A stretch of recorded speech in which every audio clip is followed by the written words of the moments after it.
What one or two issues do you think are of utmost importance for the governor and legislature to take action on in this legislative session?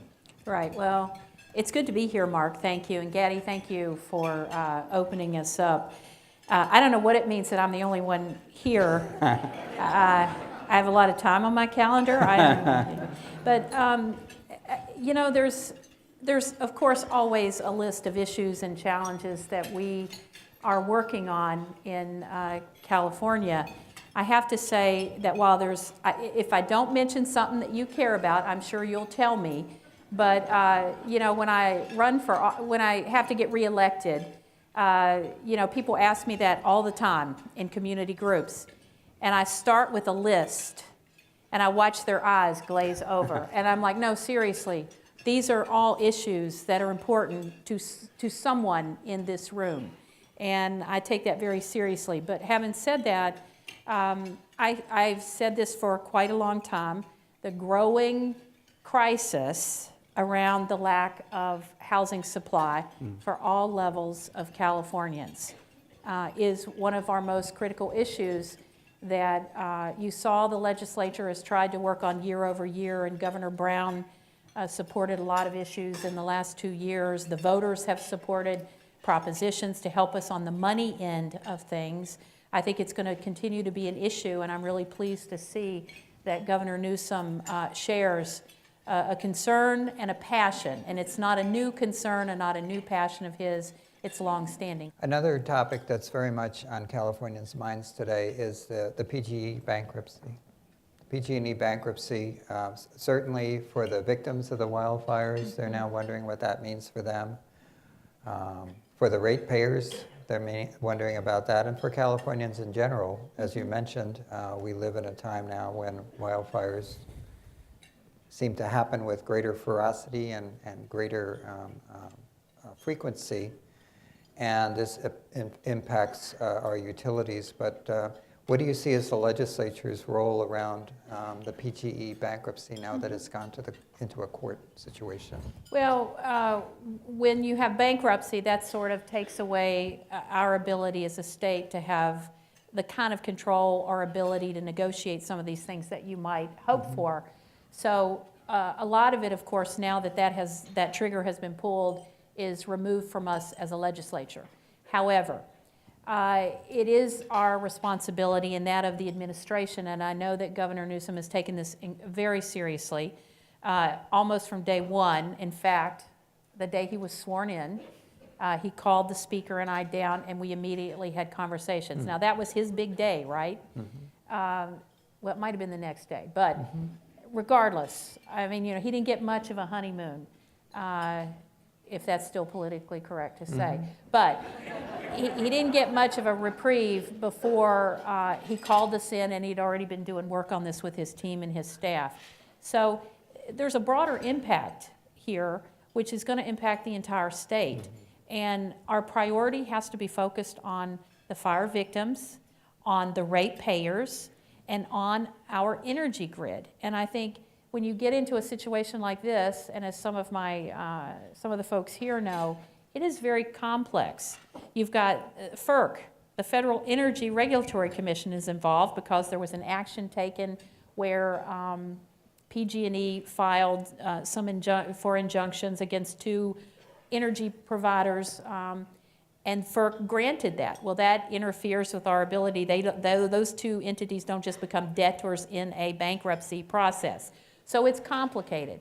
But I would say what we have to keep in the forefront of our minds is really how we're going to support the victims who now become part of the debtor class from these recent fires, in which the reports said PG&E was responsible. They become debtors, so they're going to lose if we are not trying to figure out something going forward. Let's talk about education for a moment, because there is significant funding in the budget to expand preschool, make it available to more Californians, and there's significant money in the budget for whether it's tuition-free community college, Cal Grants, additional funding for the Cal State and UC system. So all of those things are there at the kind of the bookends of education. And then we have the LA Unified School District strike and the possibility that there are other school districts around the state where teachers feel that they need to be better paid. Administrators are dealing with issues with their pensions and the costs and declining enrollments. And so this is raising some very fundamental questions about whether we have enough funding in K-12 education at the same time that we're trying to expand, and for good reason, the other areas of education. So how are you thinking about this? You know, Mark, you certainly have a way to ask a question. And now I know why all my colleagues are not here. I guess I would start with the fact that, you know, structurally, we have an issue. We have a declining enrollment population. And I think you have to start with that in terms of what it means for funding, because average daily attendance, you know, I don't care whether you're in LA, San Diego, San Francisco, or Chico. You know, it is structurally something we need to address. Teachers should be paid well. We have issues with our pension system, and the governor rightly proposes that we try to address some of that issue in terms of paying down our underfunded pension system and liability system, and that we also try to support the school districts in terms of their share as the employer of pension benefits. So, I mean, all of these issues are really interconnected, but we got to start with, you know, do you just want to continue to do this and put the Band-Aids on? At what point are we going to try to get peel the onion back a lot deeper and try to get into it? Having said that, K through 12, I mean, you know, being proposed is probably the highest budget ever for K through 12 and community college. Does that mean we have enough money? No. But again, there's a lot of other issues that are part of that, and I'm proud that we're able to put more money in education, because I remember when our budget was $98 billion. We're now at a proposal of $209 billion. Think about Prop 98 and the percentage. You know, it's a, you know, so you can just think about that delta and how a whole generation of our kids really had to suffer through a recession and what that means for education. Having said all that, because you all know that, I think that what we are trying to do is really put resources into programs we think that are going to help people. Will it be something that the legislature is looking at it in terms of either tax reform or reforming Prop 13 or any of the issues that are likely I love how you weave. to find their way to the ballot? I mean, because it is related, right? Yeah. If you're looking for sources of funding. So is this going to be something that, and I'm not asking you to take a position on it right now, but is it going to be something that's explored by the legislature? Well, it seems like if I, you know, in terms of pouring over all this stuff, Governor Newsom is talking about that as a possibility in a conversation. And what that is not exactly spelled out or defined. I will say, you know,